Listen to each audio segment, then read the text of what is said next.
Bien-aimés dans le Seigneur, vous savez, la méconnaissance de Dieu est une source de malheur.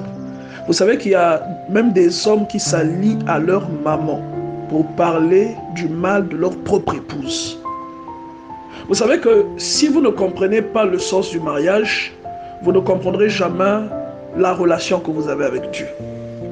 Parce que tous les détails dans cette relation sont à grande échelle ce qui illustre à petite échelle les détails de votre mariage.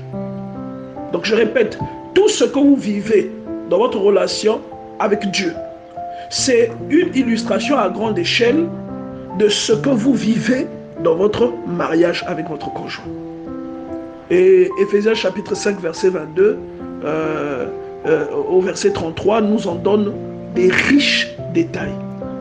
Lorsque vous lisez Ephésiens chapitre 5 verset 31, la Bible dit: c'est pourquoi l'homme quittera son père et sa mère et s'attachera à sa femme, et les deux deviendront une seule chair.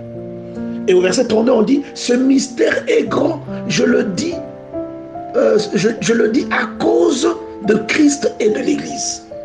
Donc quand vous lisez tout ce chapitre-là, quand vous lisez Ephésiens 5, à partir du verset 22 jusqu'en dessous, vous allez comprendre que l'apôtre Paul compare la relation maritale que vous avez avec votre conjoint avec la relation que Dieu a avec vous.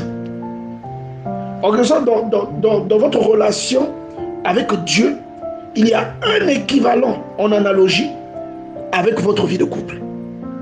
C'est-à-dire tout dans votre rapport avec Dieu a un équivalent. C'est-à-dire, quand vous voyez votre relation de couple, il y a des choses, il n'y a pas des choses. Donc chaque chose correspond à quelque chose que vous faites dans votre relation avec Dieu. Et par exemple, le rôle et la responsabilité de l'homme vis-à-vis de sa femme, c'est l'analogie de celui de Dieu vis-à-vis de l'Église. Le rôle que l'homme joue vis-à-vis de sa femme, les responsabilités que l'homme a vis-à-vis de sa femme, c'est l'équivalent de ce que Dieu fait à l'Église. Et inversement, le rôle que la femme a vis-à-vis de son conjoint, les devoirs qu'elle a vis-à-vis de son conjoint sont une analogie de ce que Dieu attend de l'Église. C'est pourquoi je vous invite vraiment à aller lire cet épître de Paul aux Éphésiens, au chapitre 5, à partir du verset 22. Et vous trouverez beaucoup de points comme ça, même dans toute la Bible. Il y a par exemple l'adoration. Je vais vous laisser deviner ce que typifie l'adoration. L'adoration qui scelle la communion entre vous et votre Dieu. Ce que ça typifie dans le mariage. Et je parle de la véritable adoration en esprit. Celle qui vous fait pleurer et qui vous fait réagir d'une façon incontrôlée. Vous voyez, Dieu est extraordinaire. Et si vous comprenez ces choses, vous comprendrez les éléments qui permettent à un couple de vivre en harmonie. Car en réalité, votre relation avec Dieu, ce que vous voyez ou ce que vous faites pour Dieu, si vous êtes une femme, c'est ce que vous devez faire pour votre mari. Et si vous êtes un homme, ce que Dieu fait dans la vie du croyant, c'est ce que vous devez faire pour votre femme. C'est pourquoi, vous voyez, on dit qu'un homme, pour sa femme, en fait, c'est un père. Vous voyez que Dieu est un père. Vous voyez que c'est Dieu qui supporte, qui subvient, qui protège, qui garantit, qui oriente. Et c'est le rôle de l'homme. Parce que être le mari, ce n'est pas seulement un titre, mais c'est une responsabilité. Vous voyez, ce n'est pas seulement un titre pour abuser, pour dire oui, l'homme est le chef de la femme, mais c'est une responsabilité. Ça veut dire que vous avez des devoirs vis-à-vis de cette femme-là. Et comme Dieu a des devoirs vis-à-vis de vous, il y a des choses que Dieu a l'obligation de vous garantir. Il y a une protection lorsque vous êtes un enfant de Dieu que Dieu vous garantit. Et ce n'est qu'une image dans votre couple de ce que l'homme est censé garantir à sa femme. Vous voyez, ça va très loin, même jusqu'au sacrifice de la croix. Vous voyez en réalité que même dans le couple, un homme doit être en mesure de donner sa vie pour sa femme. Ce sont des choses très profondes. Et je vous dis que le mariage n'est pas une affaire humaine, c'est une affaire de l'esprit. Ce sont des choses célestes. Et c'est comme si Dieu a pris une réalité céleste entre lui et son épouse l'Église et qu'il l'a instauré. Il l'a instauré à l'échelle humaine où deux personnes, un homme et une femme, se joignent. La Bible dit qu'ils deviennent un seul être. Est-ce que vous comprenez ça? Et vous allez remarquer, quand vous avez cru en Dieu, le Seigneur est venu en vous. Vous trouvez ça dans 1 Corinthiens chapitre 3 verset 16. Et vous avez fusionné avec lui. Le Seigneur est en vous. Vous voyez, c'est tout ce que vous illustrez. L'apôtre Paul dit, ce n'est plus moi qui vis, c'est Christ qui vit en moi. C'est le mystère du mariage. Vous avez retrouvé même les mêmes réalités dans la loi. C'est-à-dire, autant vous ne pouvez pas adorer quelqu'un d'autre que Dieu, autant l'ensemble des activités maritales ne peuvent se faire avec personne d'autre que votre conjoint. Autant dans la loi, vouer un culte à un autre Dieu que l'Éternel est passible de mort, autant dans la loi, commettre un adultère est passible de mort. Autant Dieu traite de prostitution les infidélités d'Israël, autant une femme qui trompait son mari dans les temps mosaïques était qualifiée de prostituée. Vous voyez, selon la vision de Dieu, c'est la même chose. C'est pourquoi, quand vous voyez même un homme piquer une crise de jalousie, vous allez retrouver les mêmes phases dans le parcours biblique que les enfants d'Israël font dans leur relation avec Dieu. Vous voyez Dieu piquer de crise de jalousie. Et dans le livre d'Exode, il nous dit qu'il s'appelle jaloux. Est-ce que vous comprenez ça? Donc il y a des jalousies qui ne font qu'illustrer ce que Dieu a. Pas les jalousies meurtrières, certaines personnes qui ne sont pas intelligentes et qui font tout et n'importe quoi. Mais je suis en train de vous dire ici que tout ce que vous pouvez vivre dans votre couple, c'est ce que vous vivez avec Dieu. Vous voyez ça? C'est pourquoi ce que Dieu a déclaré dans le jardin d'Éden, à cause du péché de l'homme, est en réalité une répudiation. Lorsque Dieu condamne l'homme pour la faute qu'il commet à cause du serpent, en réalité, Dieu répudie l'homme. Il s'agit là d'un couple. Il s'agit de Dieu et de son épouse. Et parce que son épouse a commis un péché, a commis une faute, cette faute est considérée comme un adultère. Et donc, qu'est-ce qui se passe? Il y a une dissociation entre Dieu et son épouse. Donc, toutes les malédictions qu'il prononce dans le livre de Genèse, lorsque l'homme commet un péché, ce sont des sentences de répudiation. C'est cela. La dissociation de l'homme avec son Dieu est l'image d'un homme qui se sépare de sa femme et qui la prive dorénavant de ses droits et avantages maritaux. Quand vous comprenez ça, vous comprenez que perdre sa nature divine pour revêtir la nature adamique, c'est perdre le privilège octroyé par le nom et la position royale de votre conjoint, qui est Dieu. Et donc revêtir la nature adamique, c'est revêtir désormais l'opprobre de la répudiation, avec tous les désavantages qui y sont associés. Vous voyez? Or, devenir adultère, c'est s'exposer au châtiment prévu à cet effet. Ce châtiment, c'est la mort. C'est pourquoi l'apôtre Paul dit que la mort est entrée par Adam. C'est-à-dire la mort est entrée par une seule personne. Il dit le péché est entré par Adam. Et il dit le péché, c'est la mort. C'est pour ça qu'il le dit. Vous voyez? Et il nous explique correctement ce phénomène. Bien aimé dans le Seigneur, je vous invite à aller lire le livre de Romains. Vous allez comprendre, au chapitre 5, vous allez comprendre comment Paul développe ça. Et pour que ce châtiment soit interrompu, ou que ce châtiment perde sa validité, pour que la sentence qui doit conduire l'épouse à la mort soit annulée, pour que cette mort soit évitée, afin de sauver la femme, il faut que quelqu'un prenne la place de la femme et subisse la peine à sa place pour lui éviter la mort. Et c'est là qu'intervient Ésaïe chapitre 53. Quand vous lisez Ésaïe chapitre 53, vous voyez là l'intervention de quelqu'un qui vient prendre la place de celui qui doit être châtié. Le coupable qui aurait dû mourir pour ses fautes. Il y a quelqu'un d'autre qui vient et qui prend la place de cette personne. Mais qui d'autre que l'époux lui-même, à cause d'un trop grand amour pour sa femme, pouvait prendre ce fardeau? C'est pourquoi la Bible nous enseigne deux principes très importants dans le mariage, qui sont le pardon inconditionnel, lorsque vous êtes marié, et l'esprit du sacrifice pour l'autre. Ce n'est rien d'autre que l'illustration de l'attitude de Dieu vis-à-vis de sa femme répudiée dans le jardin d'Éden. Alors qu'est-ce que ce dernier fait? Il se dit, puisque personne n'est capable de prendre le châtiment, En fait, j'allais dire d'accepter le châtiment pour ma femme. Vous retrouvez ça dans Apocalypse chapitre 5, de 3 à 6. Il dit, et personne dans le ciel, ni sur la terre, ni sous la terre, ne fut trouvé digne d'ouvrir le livre et de briser les sceaux. Personne ne pouvait le faire.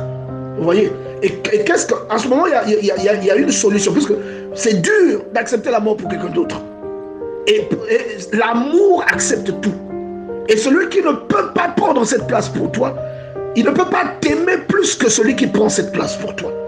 C'est pourquoi vous allez remarquer qu'il n'y a personne. On cherche au ciel, personne. On vient sur la terre, personne. On va sous la terre, personne. Parce qu'il n'y a personne qui peut t'aimer autant que Dieu t'aime. Ça n'existe pas. Il n'y a personne qui peut atteindre le degré d'amour que Dieu a pour toi. Vous voyez? Donc, ce que ce dernier fait, il se dit, personne n'est capable de prendre le châtiment qui va exempter ma femme de la mort. Donc, qu'est-ce que je vais faire? Je vais moi-même prendre sa place. Personne n'aime ma femme autant que moi. Donc, j'irai moi-même prendre sa place pour absoudre sa faute et donc remettre le compteur à zéro. Et ensuite, après avoir lavé son honneur en expiant sa faute, je la reprendrai de nouveau comme épouse. Voilà toute l'histoire que raconte la Bible. De Genèse à Apocalypse. Donc le gars se souvient de ce qui s'est passé en Éden, de comment sa femme a fauté, de comment il a répudié sa femme, de comment cette femme, en perdant ses droits maritaux, cette femme-là a perdu son influence, elle a perdu son nom royal, elle a perdu sa nature divine, elle a perdu même le droit d'habiter à côté de son conjoint, c'est-à-dire dans le royaume des cieux. Vous comprenez ça? Donc, c'est pourquoi alors le Seigneur dit qu'il va aller lui-même chercher sa femme. Il va aller la chercher. Et chercher sa femme là, c'est l'événement qui est décrit plus tard sous les traits de 1 Thessaloniciens chapitre 4 verset 16. Donc il vient prendre la place, ensuite il revient nous chercher. Donc il revient chercher son épouse. 1 Thessaloniciens 4 verset 16. Et nous irons célébrer nos noces, ce qui est décrit dans Apocalypse chapitre 19 verset 7. Vous voyez? Donc alors, ceci étant, qu'est-ce qu'il fait? Il porte un masque. Donc il vient, on l'appelle le fils. Parce que c'est le même personnage, c'est le même conjoint qui est dans Genèse, qui vient mourir à la croix. Et vous le trouvez dans le livre de Zacharie. Lorsque vous lisez le livre de Zacharie, au chapitre 12, verset 10, la Bible déclare « Alors je répandrai sur la maison de David et sur les habitants de Jérusalem un esprit de grâce et de supplication, et ils tourneront les regards vers moi, celui qu'ils ont percé. Ils pleureront sur lui comme on pleure sur un fils unique. Ils pleureront amèrement sur lui comme on pleure sur un premier-né. » Vous voyez ça, bien-aimé dans le Seigneur, c'est extraordinaire. Alors, ce que cet époux fait, cet époux qui est dans le livre de la Genèse, il prend donc un masque et il vient afin de prendre le châtiment qui devait conduire sa femme à la mort. En prenant ce châtiment, il l'exempte de la mort, il la maintient en vie à cause de son trop grand amour pour elle, afin d'avoir la possibilité de la reprendre en mariage et de lui restaurer son honneur. Et donc ceci étant, il arrive en illustrant ce pourquoi il venait, c'est-à-dire en naissant d'une femme vierge fiancée, tombant enceinte d'un autre que son fiancé. Car comme vous l'avez sûrement remarqué, la naissance de Jésus aurait pu être juridiquement préjudiciable pour Marie. Marie aurait pu être dénoncée par Joseph pour acte d'adultère et mourir à cause de son péché. Vous voyez? Alors qu'elle n'avait pas péché. Donc là où l'homme voyait le péché, Dieu avait la certitude qu'il n'y avait rien en fait. Et c'est une illustration du sort qui était réservé à l'épouse et des intentions avec lesquelles le Seigneur venait pour la justifier. Donc il arrive donc de cette manière pour illustrer ses intentions de justifier ce que l'homme ne peut justifier. D'accord? Il réitère dans l'épisode de la femme adultère le même enseignement. Jean chapitre 8. Parce que dans cette illustration, la femme que l'on veut lapider typifie l'Église, l'épouse du Christ. Et la foule accusatrice typifie l'ennemi, le diable, le serpent, qui nous accuse. Vous voyez, celui que la Bible appelle l'accusateur de nos frères. Et le Seigneur donne une illustration qui fait cesser les désirs sanguinaires de la foule accusatrice. Et à une petite échelle, il démontre que malgré la faute de l'épouse, malgré sa faute, celle-ci sera réconciliée avec son époux. Et donc l'œuvre de la croix que le Seigneur manifeste est venue sceller l'expiation, la restauration de l'épouse dans ses droits, dans son héritage au sein du royaume, la récupération de ses titres royaux ainsi que de son influence et de sa nature divine. Et une fois le châtiment subi en lieu et place de son épouse, l'époux lui donne son programme définitif. C'est-à-dire retourner au royaume, préparer les festivités des noces et revenir la chercher pour ne plus être séparé d'elle. Revenir la chercher, 1 Thessaloniciens 4, verset 16, pour ne plus se séparer d'elle, c'est-à-dire habiter avec elle définitivement. Apocalypse chapitre 22, de 3 à 5. Et donc, avant de retourner préparer les noces, il lui dit, puisque ton honneur est restauré, que tu vas redevenir mon époux, je t'ai fiancé de nouveau, en partant, je vais t'envoyer quelqu'un t'apporter mon manteau. Le manteau là, c'est le Saint-Esprit. Jean chapitre 14, verset 16 au verset 18. Et même dans ce verset, il explique que le manteau qu'il renverra à son épouse n'est qu'une extension de sa propre personne. Précisément au verset 18, parce qu'il dit que je reviendrai vers vous. Vous voyez ça? Il lui dit donc que ce manteau te distinguera en le revêtant. Tous sauront que tu es mon épouse. En quelque sorte, c'est ce qu'il lui dit, en parlant du Saint-Esprit qui revêtira le croyant. Vous voyez? Il dit, il t'apportera autorité de distinction. Là, je ne paraphrase pas, mais je traduis avec un langage contemporain ce que tout cela signifie. C'est comme le Seigneur dit qu'il nous donnait l'esprit. C'est comme s'il disait à sa femme qu'il nous donnait un manteau qui représentait son autorité et qui n'était que l'extension de sa propre personne. Un manteau qui nous distinguerait des autres. Un manteau qui, en le revêtant, prouverait aux gens que nous sommes l'épouse. Et ce manteau nous apporterait, nous octroierait une autorité extraordinaire et une distinction. Et de plus, ce manteau est rempli de parchemins qui serviront à nous conseiller et à nous orienter dans notre marche pendant son absence. Mais attention, il prévient son épouse qu'elle sera combattue à cause de ce manteau comme il a été lui-même combattu, parce qu'il en était revêtu. Et que même les émissaires qu'il envoyait pour parler, entre guillemets, les prophètes qui sont venus à travers les âges, qui sont venus pour négocier la réconciliation et le remariage, ces prophètes-là avaient ce manteau. Et ils ont tous été persécutés à cause de ce manteau.